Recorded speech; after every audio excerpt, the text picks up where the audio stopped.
Halo,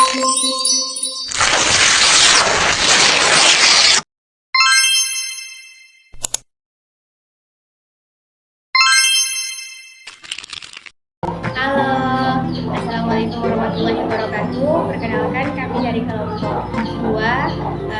Di sini mata kuliah biologi medik dengan materi kelenjar timus. Perkenalkan nama saya Salma Seuta, dan di sebelah saya ada Fatmala Sari Wakano, Asmira Keleda, Intan Mawada Ingra Tubun, Ahmadiyah Rusaktika Karim, Firda Nurulaiman. Di sini kami akan memaparkan materi kami tentang kelenjar timus. Selamat mendengar. Berkenalan dengan kelenjar timus dan penyakit yang bisa menyerangnya.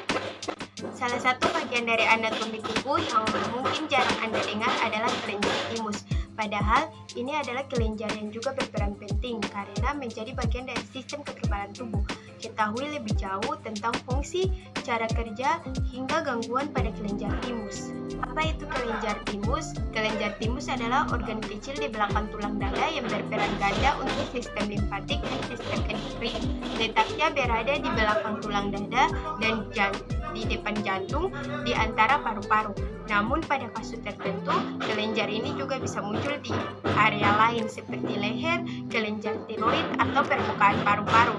Menjadi bagian dari sistem limfatik, kelenjar timus ini berperan dalam fungsi imunitas tubuh.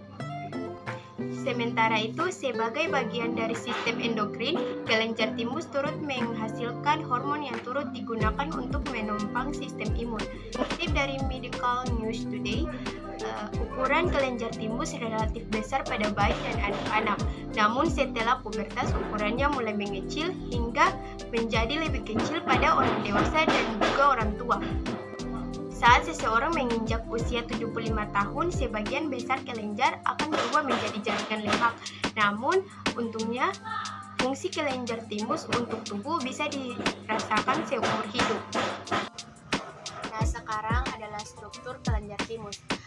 Kelenjar timus terletak di dalam toraks, kira-kira setinggi bifurkasi trakea, berwarna kemerah-merahan dan terdiri atas dua lobus. Pada bayi baru lahir, ukurannya sangat kecil dan beratnya sekitar 10 gram. Ukurannya bertambah pada masa remaja sekitar 30-40 gram dan kemudian mengecil ketika mencapai masa dewasa. Tiap lobus terdiri atas bagian korteks dan medula. Korteks ini tersusun atas sel-sel epitel. Di sini saya ingin menjelaskan tentang fungsi kelenjar timus bagi tubuh.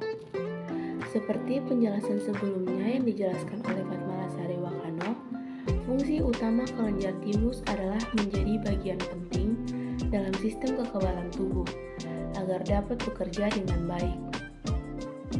Berikut adalah beberapa fungsi serta cara kerja kelenjar timus dalam tubuh manusia.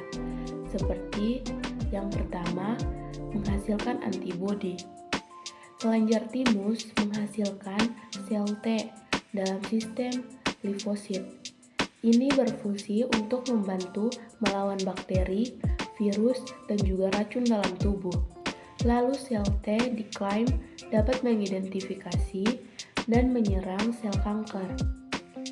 Di kelenjar ini, sel T melalui proses pematangan dan berubah menjadi beberapa jenis T yang spesifik, diantaranya adalah yang pertama, sel T pembunuh atau sitotoksik, berperan untuk membunuh sel yang sudah terinfeksi bakteri, virus tadi.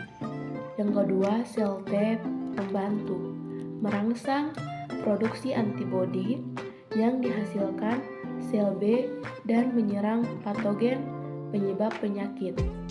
Yang ketiga, sel T atau regulator, berperan untuk menekan aktivitas sel B dan sel T tidak berlebihan. Tak hanya sel T, ada pula sel B yang menghasilkan protein yang disebut sebagai antibodi. Ini berfungsi untuk menghancurkan serangan infeksi, bakteri, dan virus dalam tubuh. Ternyata, kelenjar timus juga menghasilkan hormon timusin untuk membantu meningkatkan cara kerja sel limfosit. Fungsi hormon timosis adalah melawan infeksi dan sel kanker. Yang kedua, mencegah penuaan dini. Hormon yang dikeluarkan oleh kelenjar timus dapat mencegah serta menghambat proses penuaan dini. Ini terjadi karena kandungan sel T yang lebih banyak sekaligus sistem kekebalan yang lebih kuat.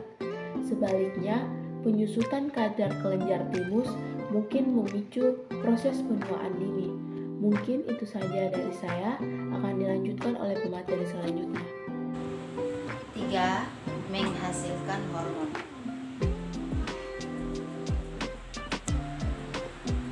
Kelenjar timus juga menghasilkan hormon yang mirip dengan hormon dari kelenjar lainnya. Di antaranya adalah 1. Melatonin, hormon yang mengatur waktu tidur. 2. Insulin, hormon yang mengatur gula darah. 3. Pertumbuhan, hormon yang mengatur pertumbuhan manusia. 4. Prolaktin, hormon yang mengatur perkembangan. Di sini saya akan menjelaskan tentang